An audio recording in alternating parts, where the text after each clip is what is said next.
And all right. Hey everybody, this is Eric Johnson. I really apologize for taking a couple of weeks to get this next video out. I am going to continue doing videos, but it's been an extraordinary. I might have to do a Field Nation video. I did one in the past. It was one of the non-Fenn ones that actually, that one got a lot of feedback from me personally, from people asking how to use this app to do part-time work. And I'm right now in the midst of reporting a company who I went on a job for an hour and a half for $120, and they kept me there almost 4 hours. And I told the guy, the remote support guy, I said, you know, I'm a little worried here. I'm way past the limit. And he's like, no worries. You know, we're keeping you here, and so, you know, you'll get paid. And nope. In fact, that thing got approved the same day for payment, which is really unusual because, I mean, payment can take anywhere from a week to 2 weeks. I've had one payment go 3 weeks. You know, some of the overseas companies, the way they operate, they just take a little longer, it seems, to do their process, but whatever. So that's not fun. But I think I'm going to do a video about it because I know that there are people that use that app for part-time work, it's a great app for people who are retired or who just need to make money, you know, to make ends meet, or just want to have something to do, want to make, you know, money for movies and dinner and all that stuff. But so it's too bad it's come to this because I don't want to get the guy in trouble who helped do the support. He was a real good guy and he was good tech support, but their management, I called a couple of times and they just go, oh, he didn't come in today. And I'm going, this is not good. They're either lying or this guy, they have a management problem. So anyway, enough of that. I want to say something very exciting. Well, I'm very happy about it.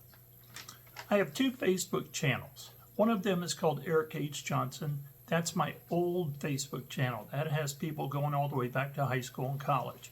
Then I have my new Facebook channel, which is not significantly newer, but it's called Eric Johnson.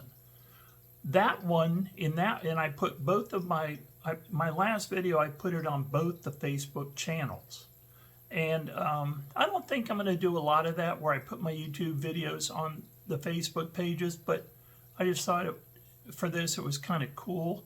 And of course I'm just starting to make the videos again, so I thought, well, maybe some people on the Facebook pages will see the video and go, oh, I want to check out this guy's channel, maybe subscribe.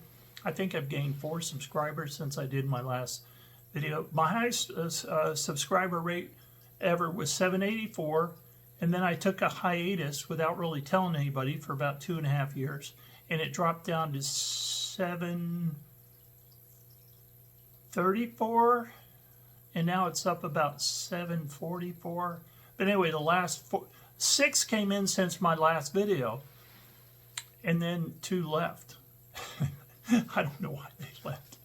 It may have been people who just saw a notification on their channel and looked at it and said, what the hell am I doing still subscribing to this, this channel? I do that. I look at my subscriptions. I must have 30 channels on there, and some of them I go back and they haven't done a video in, you know, a year, and I don't even really, I mean, that subject matter now no longer really matters to me, or I found a better source for that subject, whatever. Here's why I make a point of saying that. So I have on both my Facebook pages, the old one, Eric H. Johnson, and then the new one, Eric Johnson. I put in my last video, posted it. And the Forrest Fenn people are primarily, I believe, the more than a handful of people who are Forrest Fenn followers of the hunt. They're on the new one, Eric Johnson. Well, the producer of the Golden Green documentary, she gave me a like on my last video on the Eric Johnson Facebook page. You don't see it on the Eric H. Johnson Facebook page because she's not on that Facebook page. Get the drift?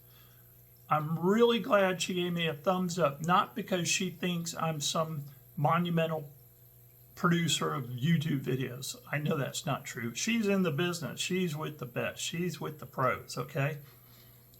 I'm kind of hoping, since I made a point in my last video saying I felt kind of like a jerk the way I treated her, with my kind of like, oh, I don't know if you're legitimate, send me a link to prove it, and what do I do? Do I really want to be in this, and what's in it for me, and all that silly, immature crap I did for I have no reason. For her to give me a like tells me, I mean, this is just me personally. It tells me, everything's cool.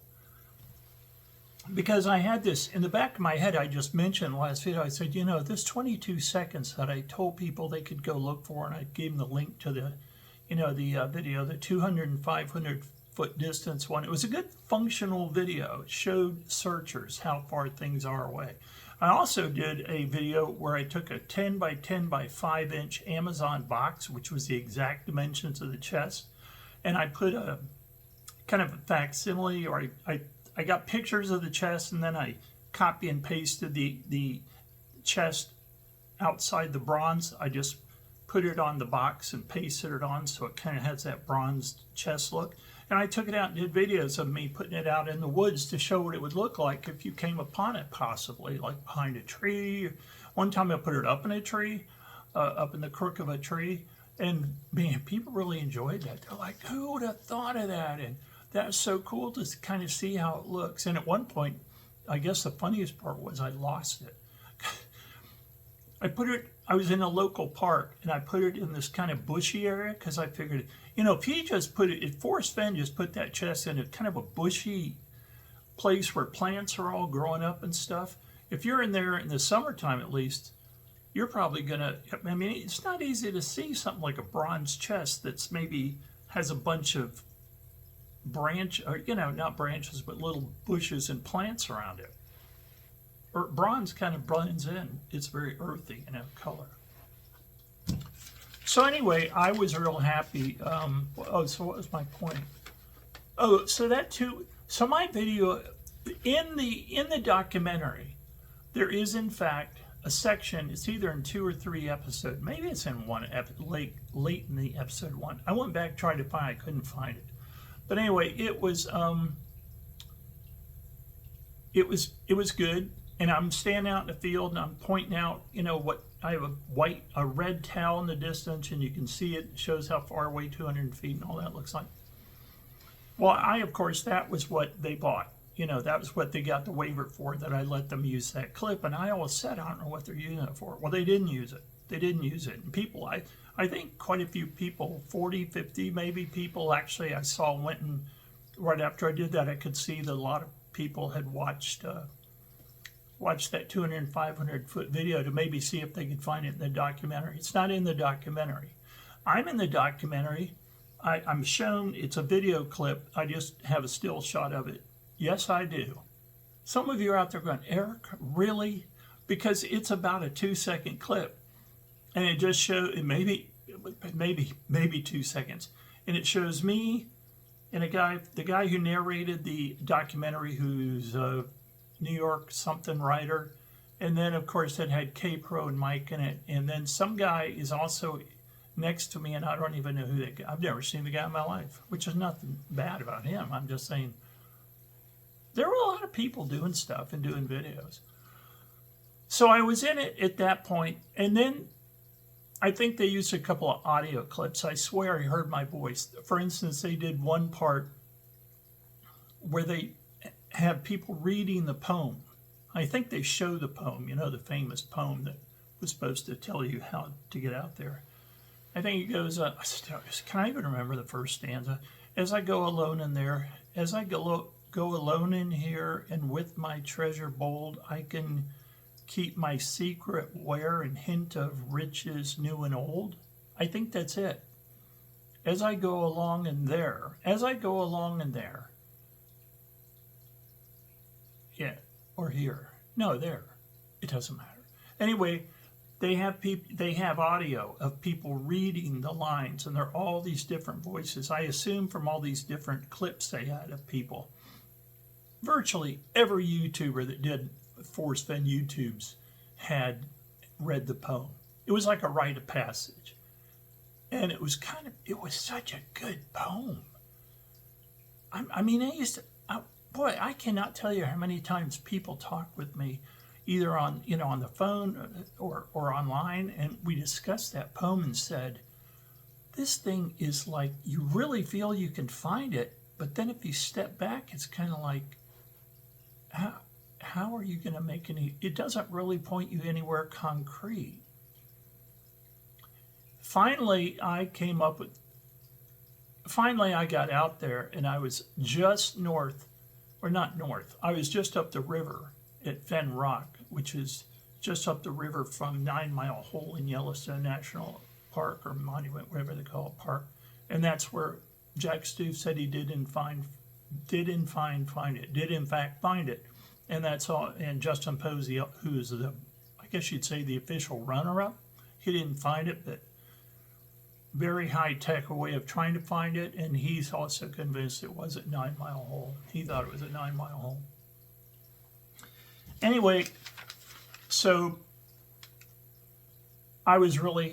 I think what happened was, I watched that section where they're discussing 200 and 500 feet, and basically what they say is, are you kidding me? Oh my God. Excuse me.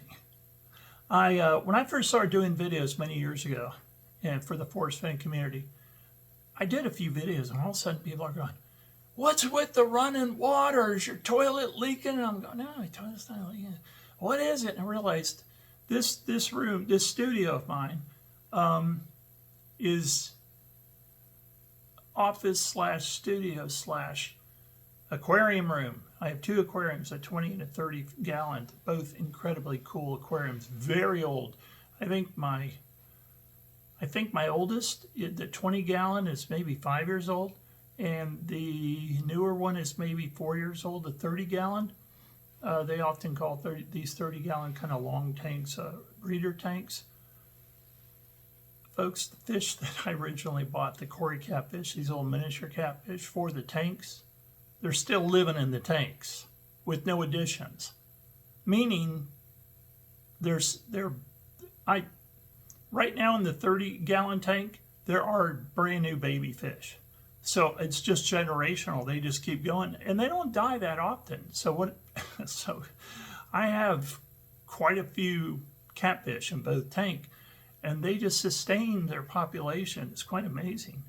But they're very healthy tanks. I mean, I try to keep them pretty. You got to keep tanks clean, and you got to keep the biofilm down. You don't want to overfeed them. And if you do that, Cory catfish, at least, apparently are immortal, because I never have to buy any. The only fish I have bought are a couple of American flagfish that are in the 20 gallon tank. And it's pretty, I like it. But anyway, it turned out my aquarium filters were bothering people to sound. And they were saying that, that trickling sound in the background is driving me nuts. So I just realized they were still on. I turned them off. Sorry about that. Very professional. It's all very professional. So anyway, I think I was one of the, I heard my voice reciting one of the lines. They took all these different voices reciting their lines, blended them together as they show the poem. And I'm telling you folks, that's a lot of work. That's a lot of work for the guys making these. If you go back and you're in any way involved in kind of knowing, I mean, if you're sitting there looking for your own footage and stuff, and you realize you're going to be in maybe 2 seconds, and then maybe a second, and then maybe, all told off that, even if there were other audio clips.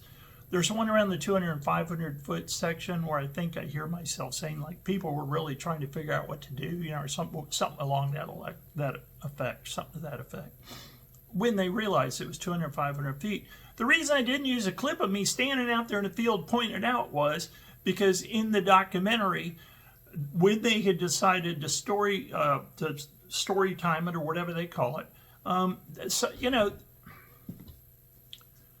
Tober, never fails. Damn it, Tober, you're making me lose my thought. I think they got to that point, and what they did was, the narrative was simply that everyone understood that, Tober came out and announced, God, this drives me nuts. Forrest came out and announced that that people had been within 500 foot and 200 foot, and so he, at that point, that was kind of it was a startling comment to make, and so there was the community was kind of flustered, right? And so they were all going, God, we were that close, we were that close. They gave you that sense of it, that everyone was kind of amazed and, oh my God, was I the one that was within 200 feet? And it would have stood out like a sore thumb to have me literally pointing off in the distance at a red towel saying, see what it looks like at 200 feet? It was unnecessary. And I think they just came to that conclusion. They had gotten the rights for it if they wanted to use it in that section. And I think when it came time to actually storyboard it, they said, we don't really need it. We can just talk. And they had various ambient voices saying people were kind of a little shocked that people had been that close. So that's all there, I think, was to it. Can I get my notes from under you, Tober? You're good, boy. Just stay there. So anyway, I'm in the video. I'm in the documentary in the first episode around the 12:35, 36 mark. And you just see my face and a couple other people. And so I'll put a picture up of that. And then, like I said, I was in some ambient audio clips that, are just background audio. But, folks, that's fine. That's more than fine. I mean, I'm very happy to be in it. My stupid comments to the producer did not get me excluded from it, which I didn't really think they would anyway, because she seems like such a professional and a nice person. Hey, Tober.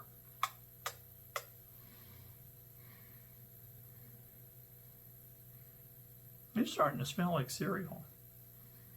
God, you're like an alcoholic that walks around smelling like booze.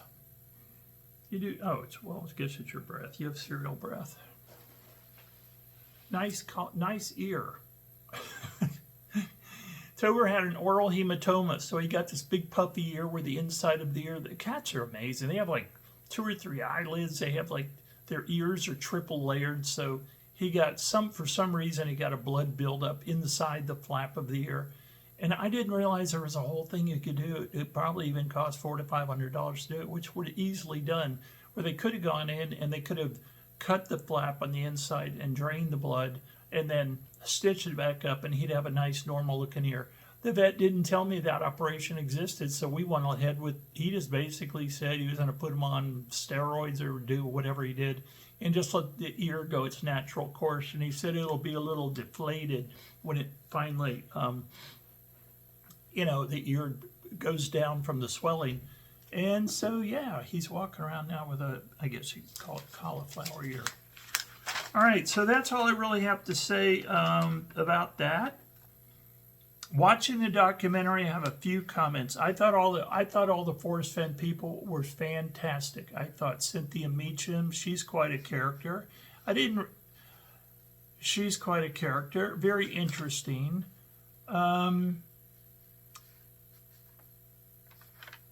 Mike and K-Pro were in there in and out.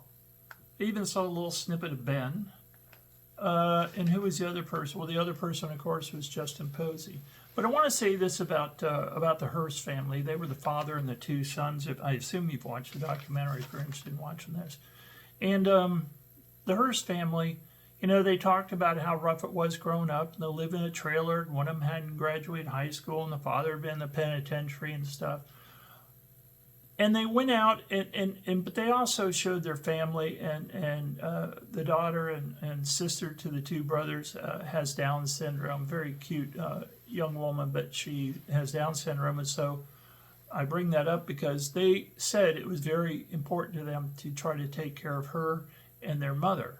And, the mother was very much against the father being involved with the hunt.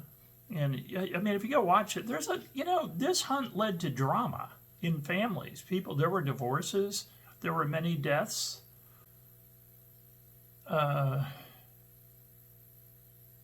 Well, they came up with a solution. One of their solves was to go out in this fairly remote, rocky area. And they thought the chest that Forrest Fenn had covered it with a boulder.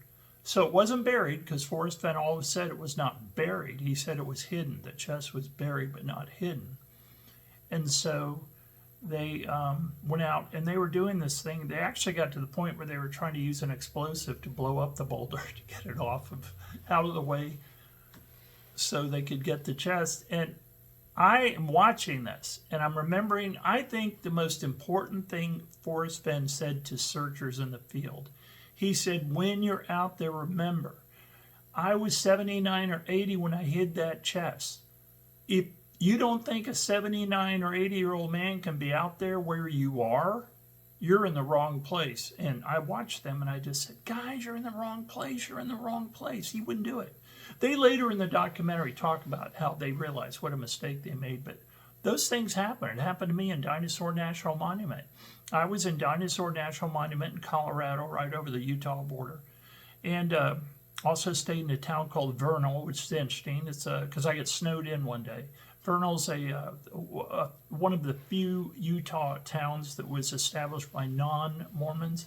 It's very Western, tack shops, saddle shops, dinosaur stuff, because it's right next to Dinosaur National Monument. But anyway, I was in Dinosaur National Monument hiking for one of my solves.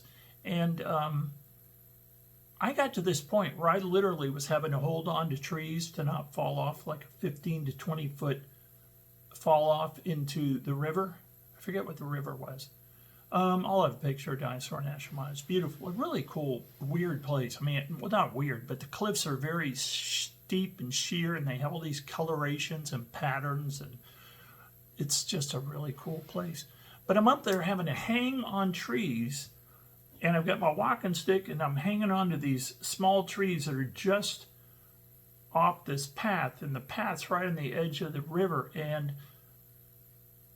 I'm using these trees like an orangutan to go along and not fall in the river, and I went, ding, ding, ding.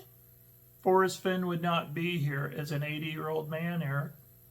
And I just turned around, luckily got back without falling in the river, and I had flown out there, stayed overnight, a few days, you know, the whole usual thing I would do. I'd usually go out and be out boots on the ground for 3 or 4 days when I would make these trips out to the Rockies. And I knew I was in the wrong place.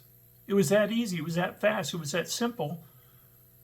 You do a lot of stuff by map, and you don't necessarily know what it's going to be like when you're there. And I found out, and I realized, oops, I'm in the wrong place. And I think that I wish that had happened to more people, for people that died.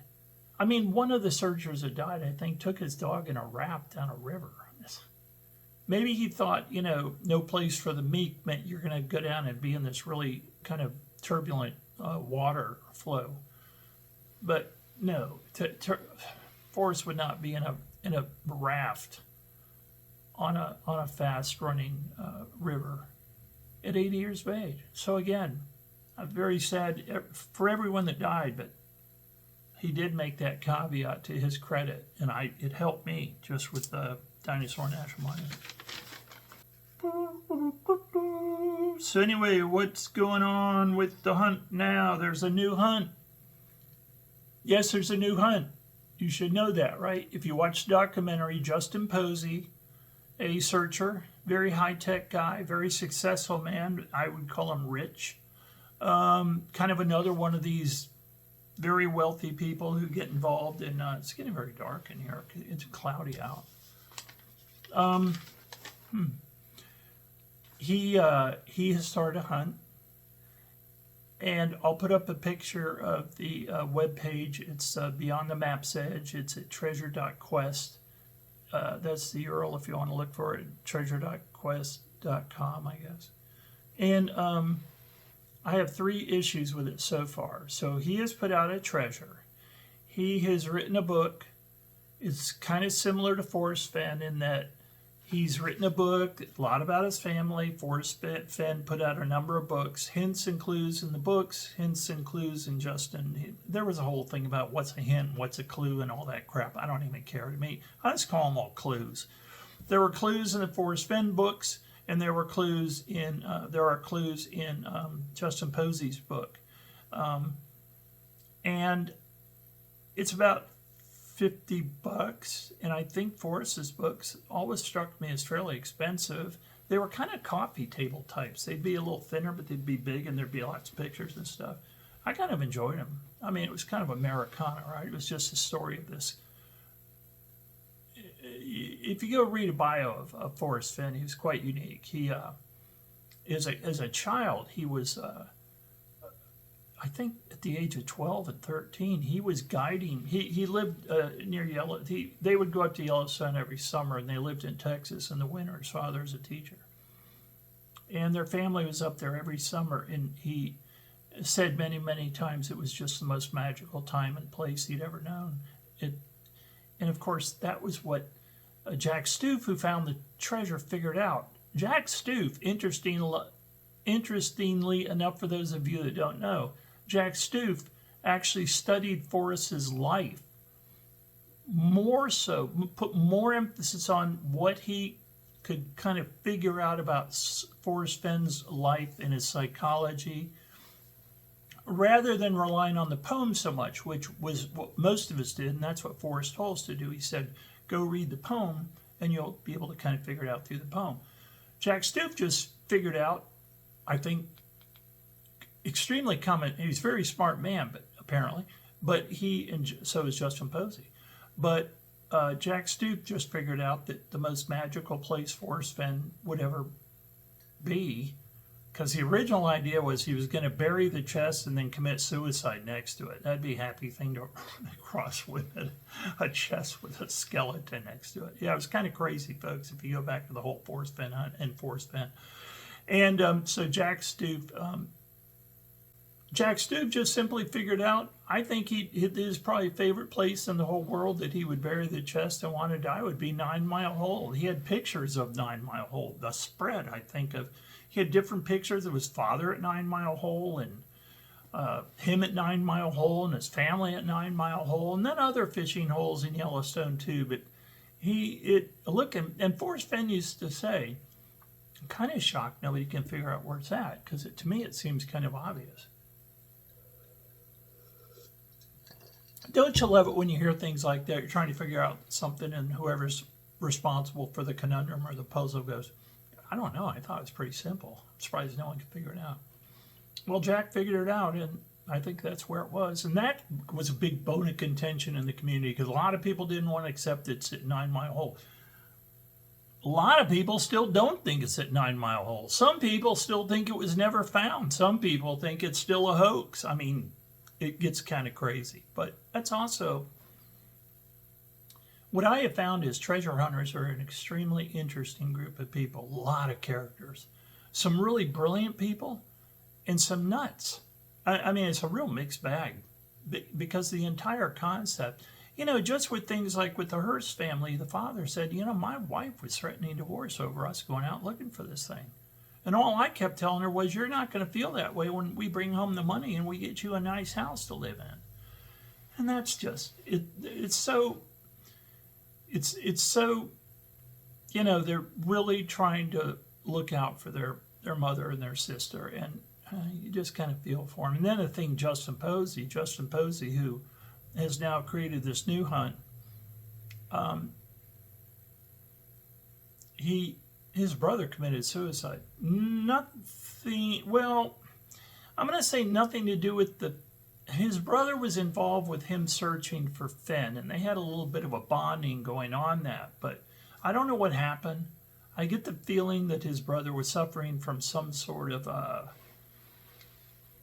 mental problems, emotional mental problems, and he just went up into some area, and it's in the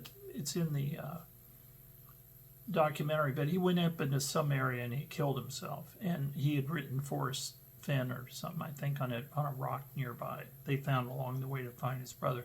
And Justin Posey made it very clear that he felt guilty that he hadn't gotten to his brother to stop him in time.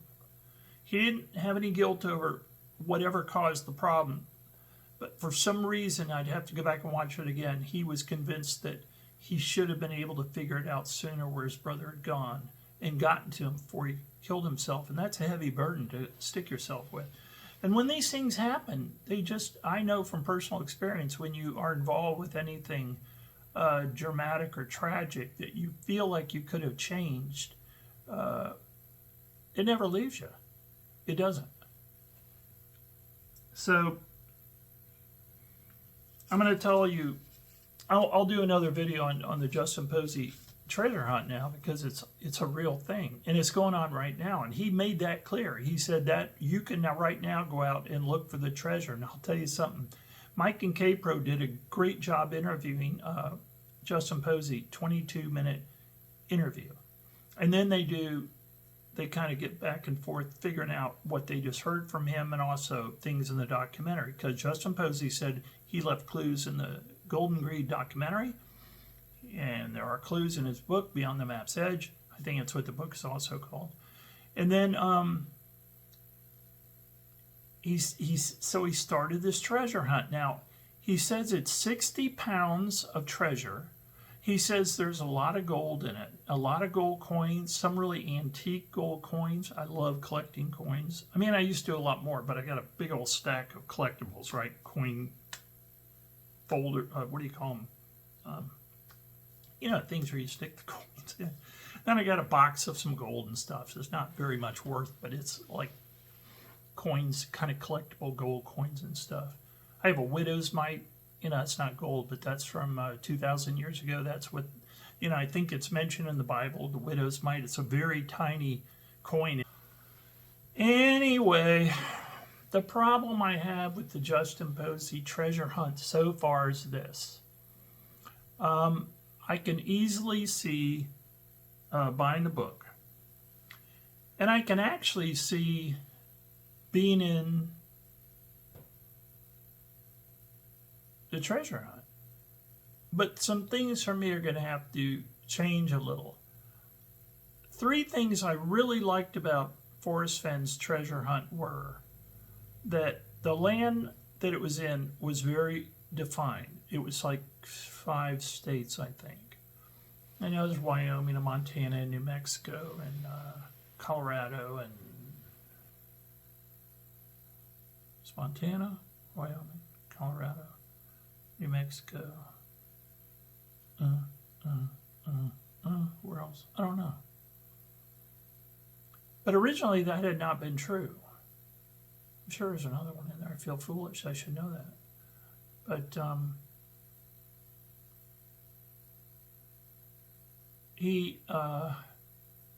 originally Forrest Fenn did not restrict all he said was it's north of Santa Fe where he lived. He said it's like a further, he said basically I didn't want anyone in my backyard digging it up. So I said start like a mile or 2 ahead of Santa Fe and go north and you'll find it's north.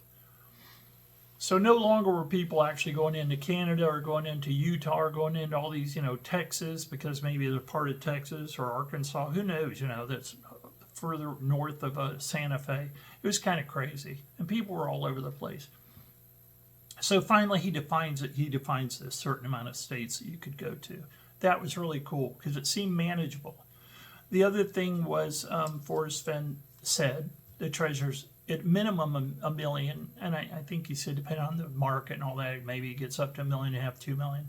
So I really like that. I thought, if I'm going to go out and spend money to go out to the Rocky Mountains, and I live in South Carolina, and I'm going to stay, for a few days or a week when I get out there, it's kind of nice to know.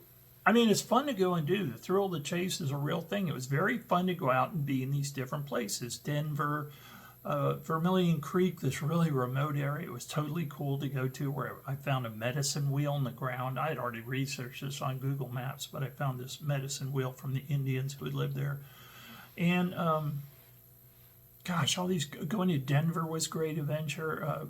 Going to the Molly Brown house south of, they had 2 houses. The unsinkable Molly Brown, she's featured in the Titanic. She's the one that didn't die in the Titanic, and then she went on to live and married a miner, and he hit it rich, and it's quite a story. But anyway, they had 2 homes in Denver. One was North Denver, one was South, and I was convinced the Molly Brown house in the southern part of Denver was home of Brown, which is in the poem. I thought it's home of Molly Brown. So I was out in Denver. I was in this park, whenever I traveled around, but I was also up in Montana, in this pretty rugged area, and I was in Colorado, and I stayed overnight at Rock Springs, I get called. Then I traveled down south into Colorado to Vermillion Creek.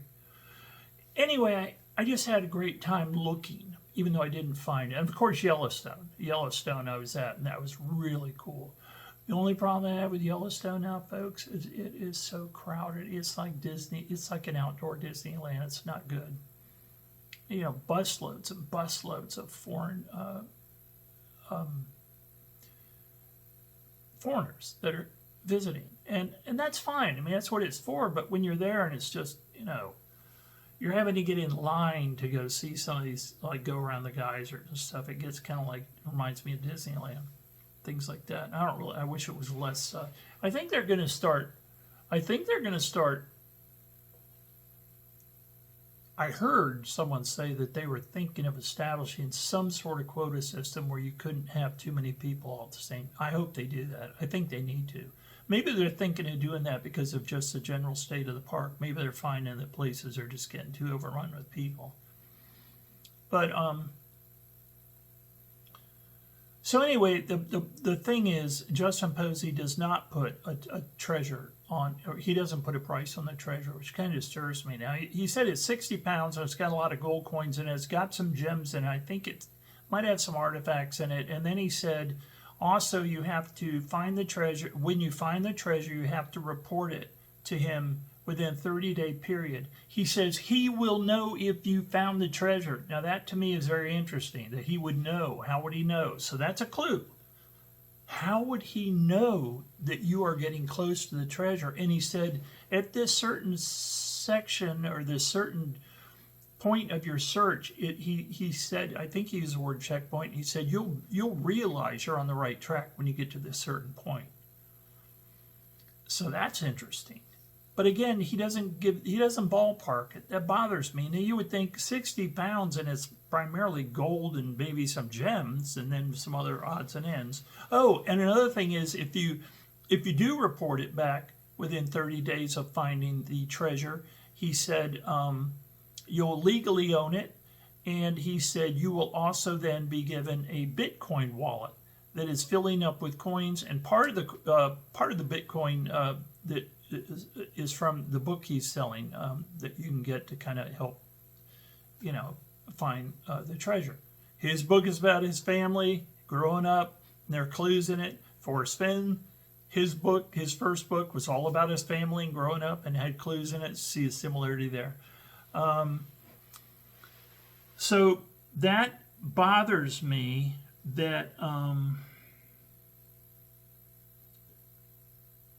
that we don't know how much exactly it is, that the landmass is so big, and I'll show you again how big it is. It's on his webpage. It's huge. It's the western United States from the Rockies out to California and then Alaska.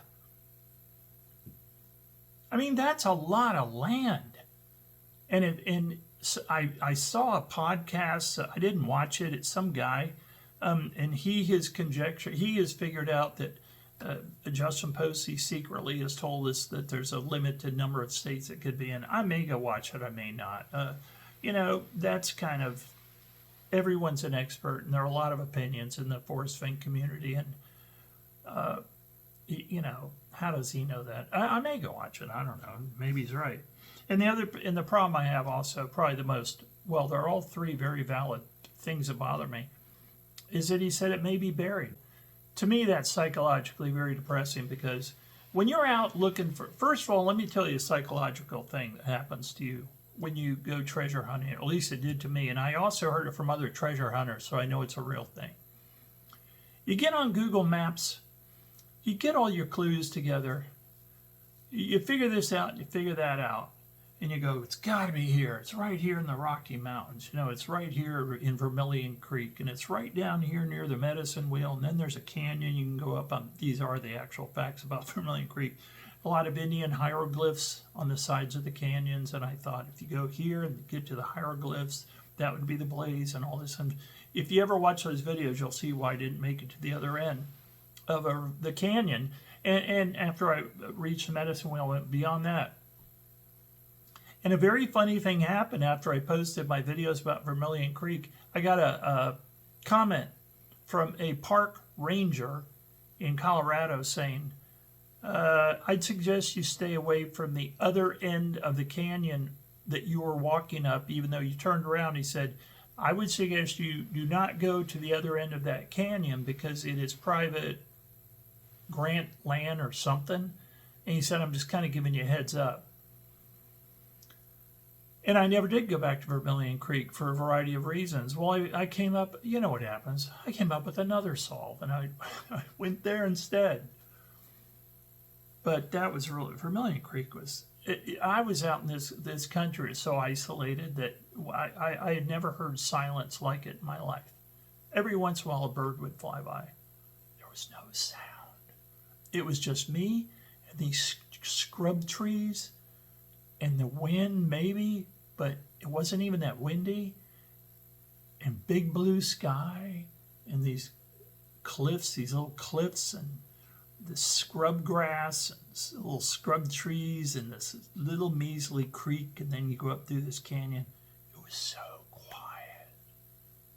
I found these rocks where the Indians were using it to crush their grain and make maize and stuff. They were like, they had made these little kind of bowls in the rocks, which I had already read about them before I actually went there and saw them. And they would get in there with some sort of pestle, you know, they would grind up their food. It's a very cool place, Vermillion Creek, but it's really out there. I'll tell you something else, I've never ever forgot it. It was haunting when it happened. Sure, it could have been some atmospheric fluke with the radio or something, but I don't think well, I didn't even try to call anyone. So, by the way, I always had someone always knew where I was going at all times. If you ever go treasure hunting, or really if you ever go hiking, and you're going to be anywhere away from people, you better tell someone where you're going. Because when you're out in country like isolated, rugged country, you're very conscious of the fact, and these are how people lived in ancient times, all the time. You knew if you broke your leg, you were in big trouble because you're so far away. Even to get back to my car, I think I'd probably walked a good 2 miles from my car to where it was when I finally went back. Hey, Belle. She sounds like a little bird. Doesn't even sound like a cat, do you, honey? You want to talk to anybody? No, she immediately walks away. Okay, so anyway, what's my point? Oh, so I'm driving out of this Vermillion Creek. I've been to the medicine wheel, been up the canyon, never got to the hieroglyphs, turned around, went back, went home. As I'm leaving this area, I have on the radio, and I'm going around the stations. We're pretty far out, you know, we're pretty remote. And I'm getting kind of staticky stations. Folks, I shit you not. What, Bill? You're interrupting a good story. I'm turning the dial, or whatever, the scan, and it stops on Indians chanting. Hey, honey. Bill, if you're going to come up, just come up and quit doing that. Would you just bother me? It was Indians chanting. And I'm not talking like I'm listening to a radio program like, you know, there's music with it. It was just, you know, whatever it was just Indians chanting. It's on my radio, coming in very soft and a little staticky, but it's Indians chanting. And that's all it was. And I kept listening. I was mesmerized. There were no commercials.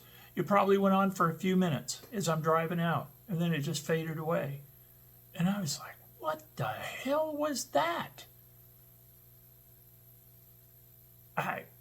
Maybe there's a station out there that just puts on 24/7 American Indian chants, tribal Americans chanting. Maybe it was, you know, you can imagine it was very serendipity. It was like I was literally just at a medicine wheel, and on the ground, the rocks are in a circle, and they intersect in the middle with rocks, and then they have a thing in the middle. that was weird.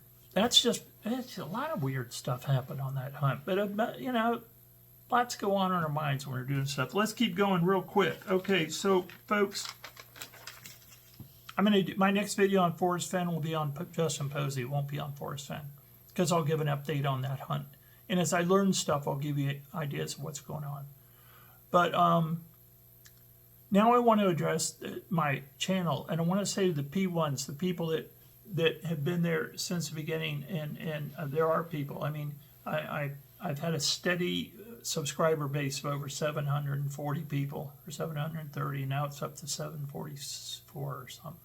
It was originally got all the way up to 784, and then I just quit. And people would even say, "Why'd you quit? We really enjoyed your videos." And I go, well, the hunt's over. They go, "Yeah, but you were doing other stuff, and you're funny." I'm not sure today I've been that funny, but some of my videos I even amuse myself. People said, "Yeah, you're funny and stuff. We just enjoy the videos. Just keep doing them," and I just didn't. I didn't really respond. I would tell people in messages. I'd privately tell them this, but I never made a formal announcement, right? So now I'm back, and I'm going to keep doing them because I want to do a lot of other stuff besides treasure hunts. There's just too much good stuff out there. But I want to say something about what I was telling you all when I last did my channel. I had a plan that I live in Columbia, South Carolina. And I had a plan that I was going to move out to the coast near Charleston, which has some of the best food in the world. It's just a really super cool, historic city and great seafood. If you ever go to there, go to Hyman Seafood, internationally known. And it's one of those places where when you go in and sit down, it's a very old building, wooden stairs, big wide wooden stairs, the banisters, two stories, wooden tables, wooden chairs, wooden everything, old Charleston. And they have plaques on the back of all the chairs, and I think every chair in that place, and it's a lot of seating between upstairs and downstairs, and it's all celebrity plaques. So-and-so sat here, so-and-so sat here. I think I saw one time I've probably been out there about 8 or 9 times to eat. I think I saw Henry Kissinger was on one. I saw an actress who was the actress on, that was the daughter of Zoe Kravitz? Was she in there? And just musicians and politicians and celebrities and actors, and I mean every chair, if you look around, you see that little brass plaque on the back. And somehow I would go out there with I think we got seated at the same table almost every time, because they had some tables that were 2 people. So I didn't get the variety. Well, one time I was there with my family visitor from up north. We were all up there. I think we sat upstairs at a bigger table. But anyway, what I'm trying to say is it's the best food in the world. Fried food, of course, I love fried food. I know. It's going to kill it. Just a minute.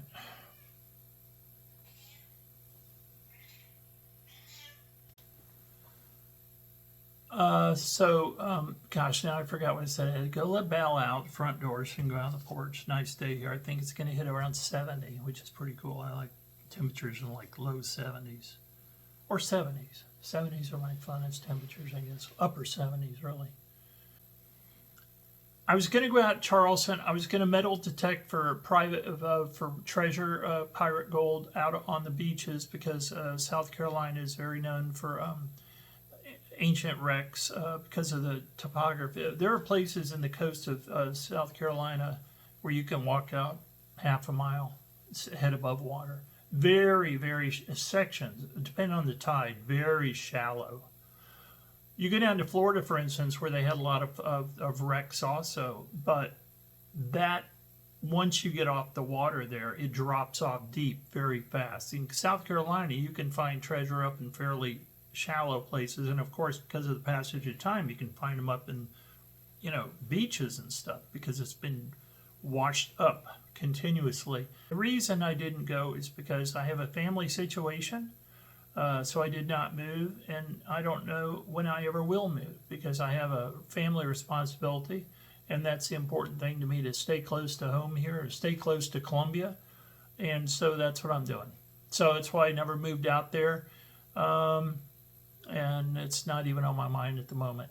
So that is not, but there's plenty of other things to do. I just saw a video recently. It was about the top most interesting abandoned places in South Carolina. And there were all these abandoned buildings like plantations and, some sort of federal, well, I don't even know, just buildings of different types that have been abandoned historically. And I thought that would be a good place to take your Equinox 800, which you've probably turned on and off within less than a handful of times. So I'm definitely going to do the metal detecting, but I might just go check out these abandoned places because some of them are fairly close to Columbia. Anyway, I'm here for now. So here in Columbia, South Carolina, and that's the way it is. So that's why they didn't happen, and that's why I wasn't suddenly doing videos from out on the coast. Here's the subjects of the non-treasure hunt. And of course, if anything comes up about Forrest Fenn, I'm going to do a video on it because, things come out over time. I think Shiloh Old, right? Not Shiloh Fenn, yeah. Shiloh, the grandson of Forrest Fenn, he's in the documentary, and his mother's in there, and she was the one that had to hold a gun on this idiot guy that broke in with it and took their axe and thought that the treasure was in a laundry bag or something. I mean, he's literally telling the police who were handcuffed him his logic for being in breaking into the Fenn household, and you hear some woman, I assume it was Fenn's daughter, say, "Oh my God," or something, or "Oh my Lord," or whatever she said. You can just hear the exasperation, like, "Oh my God, these people are insane." And he was. He had real problems, and he needed money badly, and that's the saddest thing of all. I never went out there having to find the treasure because I was in some sort of financial problem. You got the impression from some people they had to, they needed to find that treasure for whatever situation they're in. And he was one. He said, "I really need the money. I really need the money." Well, of course, now he's going to go to jail, so good luck with that. And you feel bad because you can tell the guy's mental issues. He's not being logical at all. Here's my idea of cool ideas for clips, for videos. So I'm going to go over them pretty quickly so I can wrap this thing up. I want to tell you, part of the reason this thing took so long to do is because this is my 4th attempt to do it. I think I told you that about the video I did just a few weeks, 3 weeks ago. I do them, and then of course, see, that's when I started using my CyberLink Power Director 365 again. And I actually had to upgrade the agreement. And then when I started using the tool, there were some technical difficulties. It's a fairly sophisticated editing tool, a good one. And I was having problems with some issues. And so I think that thing took me, I said, like 3 times of literally going through this process of me talking and camera and everything and just scrapping it and starting all over again. So this is like number 4. So this is it. So I don't know if anyone's familiar with what went on when the ancient Christian church ran into the pagans. The pagans, back 2,000 years ago, ancient Christian church starts up, right? Comes over out of the Middle East. Paul, establishes the church. And it goes up again in Rome. And it goes up against the pagans. Now, the pagans, of course, Rome was pagan. The Western world was pagan. And the pagans were incredible. The pagans thought you could reach God through drugs. Sound familiar?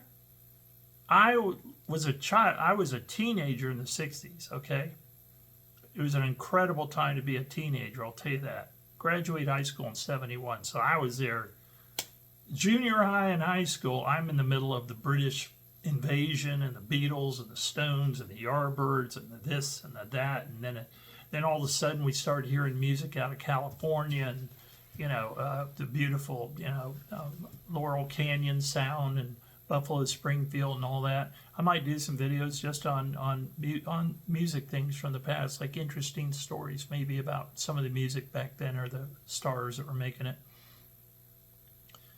But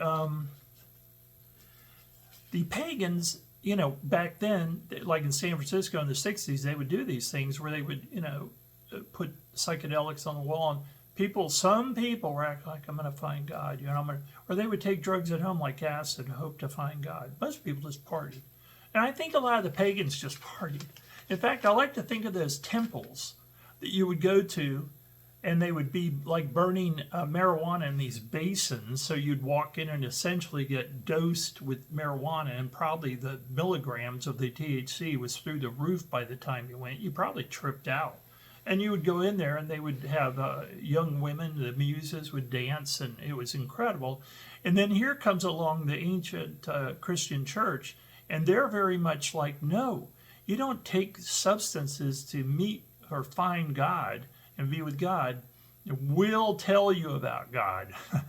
we'll give you enlightenment through our teachings, right? So it was an incredible scene to see the clash of those two cultures. I would love to do a video on it. There's this manic genius guy who actually studies fluent ancient Greek, and he has all this information about the clash of the ancient church versus the pagans, which was written down. So that'll be a fascinating interview.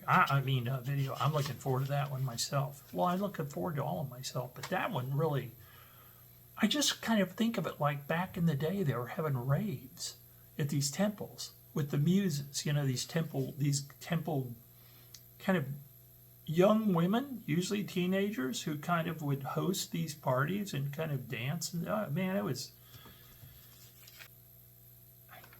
some of these make me seem very wonky, but I don't care. I'm fascinated with DNA. I'm fascinated with the fact that DNA exists through eternity, that we're an ongoing extension of our DNA, and we simply manifest through procreation every generation, 1 or 2 or 3 of our DNA, and then of course we die out. We're like spawns, but we have passed the DNA on to the children. So that's, I just think that's amazing. And then you have things like genetic memory, where we now know through studies, pretty convinced that people have passed on memories. I think the most ancient one that we're all familiar with is fear of falling, right? You remember when you were very young and you'd be like, I remember being in school sometimes, and you kind of start to nod off, and you feel like you're falling, and or even it used to be an experience when I was very young, I had it all, and they kind of go, well, that's instinctual, that's an instinctive fear you have because we used to be up in the trees and all that stuff. Well, how's that get in your head? It's genetic memory. It's being passed on up. And now they think genetic memory can be passed on very short term. Your mother, before she had you, she almost drowns and saw life pass before her eyes and everything, and she was traumatized. And then she had you, and guess what? You have an inordinate fear of water. That could be because your mother almost drowned when she was young before she had you. The obvious trick is that things have to happen before you're born. If you're born and you're 10 years old and your mother almost drowns, you're not going to inherit that memory. But if she had another kid, maybe the next one would. It's just fascinating to me. And of course, we have the thing of the elephants. Herds that have never been to a water hole find a water hole in a drought way, way far away, and the researchers that have been studying this herd for decades say, way before any of this herd were alive, these are all the offspring. The herd did experience a drought and went to that water hole, so it's like the herd inherited that. But again, trauma was involved. The trauma of not being able to find anything to drink. So that's just I think that's all fascinating. But I got to get going on this. So music things, there are just so many things in history that are interesting. I've always found it interesting that if you study John Lennon, like I've got, I don't know how many Beatle books I have, 30 of them, books about the individual Beatles, and then, I've always read about them, love their music. I've got souvenirs of the Beatles. I've got some signed stuff I've at least got Ringo Starr's drumsticks signed. Autographs are tough, because you never know if they're fake. But the Ringo Starr thing was the real thing, and that's why I bought it, because it was one of those things that was out in L.A. and he actually, they had the picture and they had the guy there to show him signing them, so that's all legit. So that's cool. But it could be anything. Steps. Are you doing steps?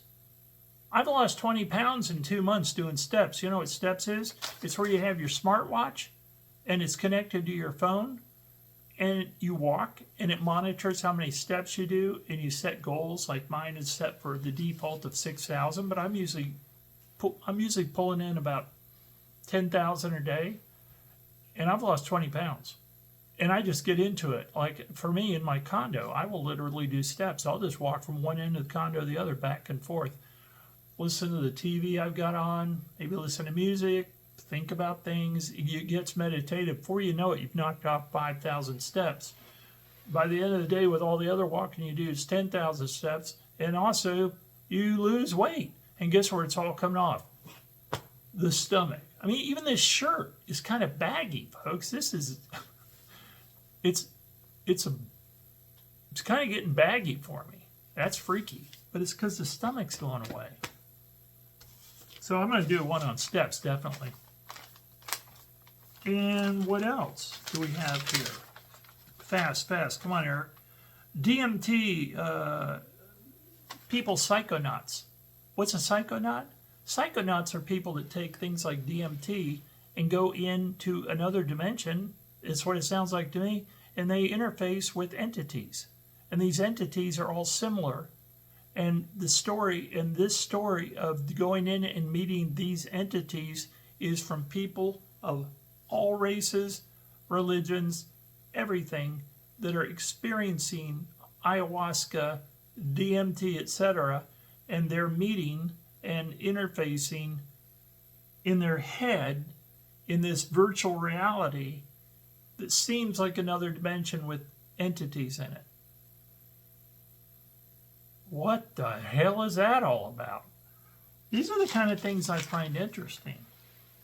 I think it'd be fun to go back and talk about some of the things that were big when I was a kid in the 60s. I think people have always been interested in the 60s, what it was like to really be there. And we had a fad that came along it was a trend for a couple of years, slot car racing. And this was probably when I was in middle school. Yeah. And so this would have been middle 60s. And they would set up, you would go to these places where they had these huge tracks that you would sit around. I mean, big tracks. And they would have these, you would have these slot cars. You would put in, not the little miniature ones, the bigger ones. And you'd put them on the tracks, like they'd have 7 or 8 slots, and they'd all be different colored. So maybe I'd be on the green slot, other people would be on the red slot, and you'd sit there and you'd be in a row and you'd race. And you'd have your controllers for the speed of the car that would all be racing around these big loopy tracks. And there might be 4 of these tracks in the store. There would be these huge stores. And they'd have a counter for repairing and buying slot cars. And God, it was cool. I did that for probably a good 2 years with some friends in my neighborhood. And then one day we just said, all our money's going to slot cars. We were blowing all of our allowance money on the slot cars. But I was talking to a neighbor within the month, and I brought up slot cars. I forget why. And he goes, oh, yeah, I've been up to North Carolina. They've got a slot car track up there. Me and my boys have been out there. Really? He goes, oh, yeah. They've got. I said, you mean the old-time one, the big tracks? And he goes, yeah. They have a slot car track up in North Carolina. Interesting. I love gaming.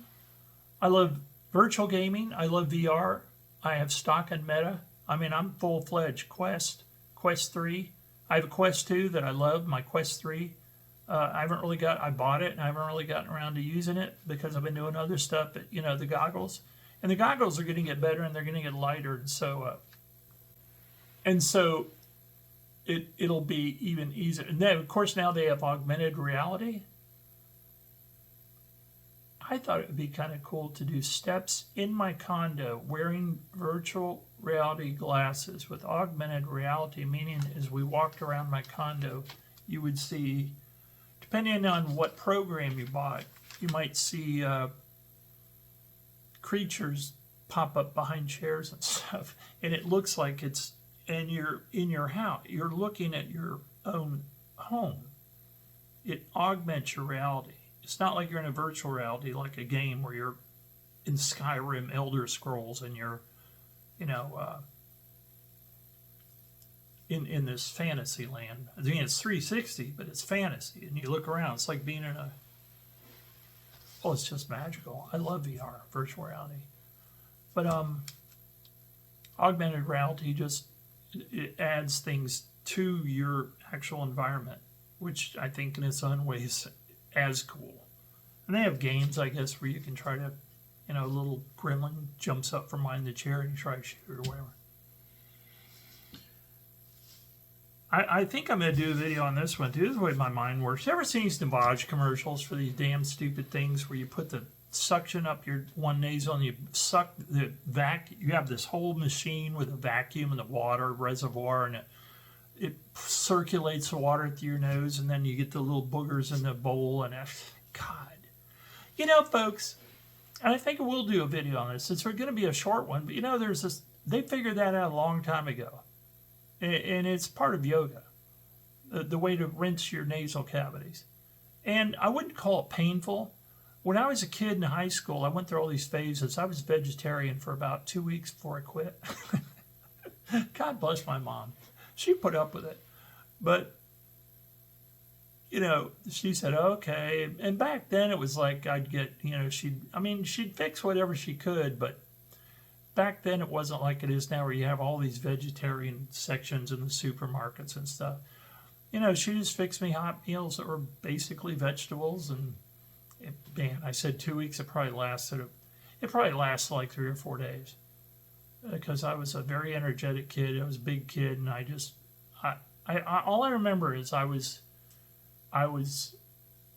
it didn't give me the strength I needed, and of course with sports, forget it. I mean, that was my experience. But, so getting back to the point, you don't need, you know, I love Western technology and I love the Western mind, but the Western science can really, or engineering can really get kind of kooky. There's a yoga exercise where basically you take warm water, you put a little salt in it, you snort it up in your nasal cavities, and you blow it out. And believe me, it works. And you don't need a machine to do it. And it's yoga. It's literally a yoga exercise to clean your nose. Enough said. I might do a video on that. And I'll just say this. This will be something I'll do numerous videos on, is UFOs.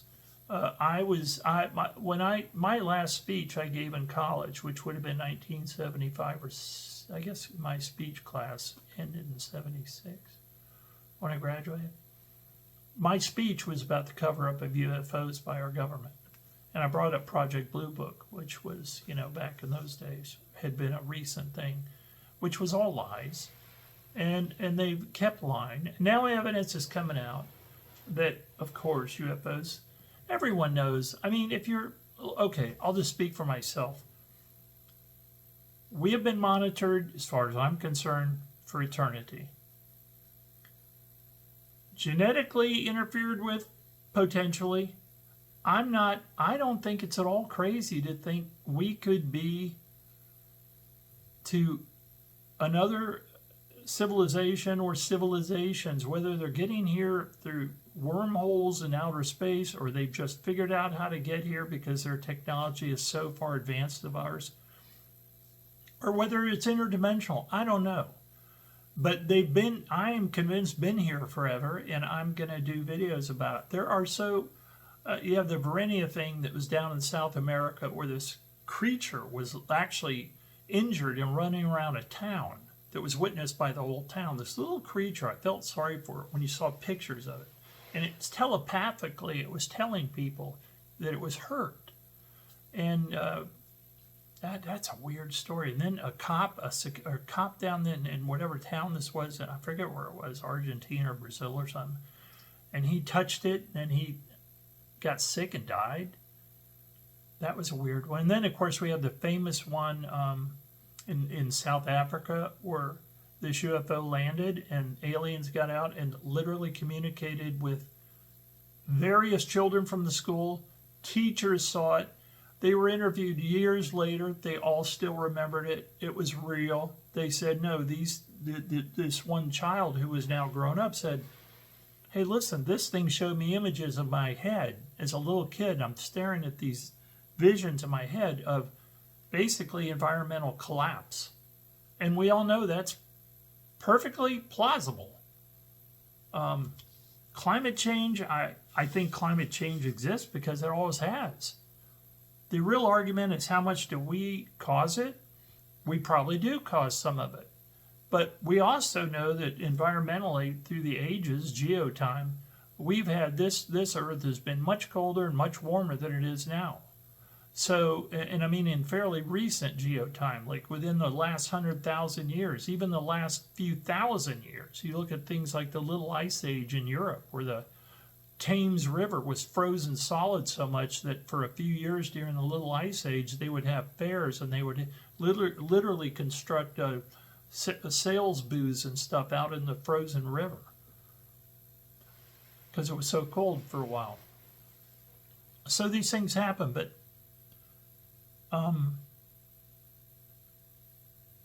there's just so much fascinating stuff. That's all I can say. I can't even.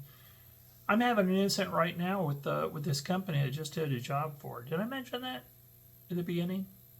Yeah, I went on a job. I do part-time IT work. I went on a job. It's supposed to be $120 for.